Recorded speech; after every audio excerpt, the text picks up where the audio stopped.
आज बनवूया झटपट आणि चविष्ट असा मिरची पकोडा। तर त्यासाठी इथे मी 1 पाव मिरची घेतलेली आहे।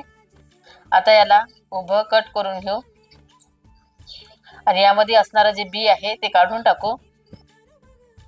अशा प्रकारे सर्व मिरच्या ह्या कापून घेऊ। बाउल मध्ये 2 आलू, याला स्मॅशरने मॅश करून घ्यायचं। नंतर यामध्ये कांदा, हिरवी मिरची, किसून घेतलेला अद्रक, लाल तिखट, हळद, सोप, धने पावडर, चवीपुरतं मीठ आणि सांबार हे एकत्र करून घेऊ। मिरचीमध्ये भरण्यासाठी मसाला हा तयार झालेला आहे। हा मसाला सर्व मिरचीमध्ये भरून घ्यायचा। दुसरीकडे बाउलमध्ये 1 कप बेसन घेऊ। लाल तिखट, हळद, धनेपूड, सोप, ओवा, चवीपुरतं मीठ आणि थोडं पाणी टाकून त्याचा बॅटर तयार करून घेऊ।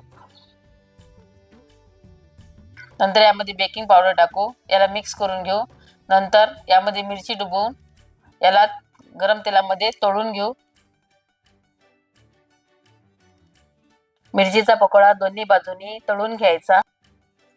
मिरचीचा पकोडा तळून झालेला आहे। आता आपण याला एका प्लेटमध्ये काढून घेऊ। नंतर एका पकोड्याला कट करून घेऊ। तुम्ही बघू शकता आतमधून पकोडा हा छान शिजलेला आहे। अशी सोपी आणि घरगुती रेसिपी पाहण्यासाठी सविताज किचन मराठीला सबस्क्राइब करा।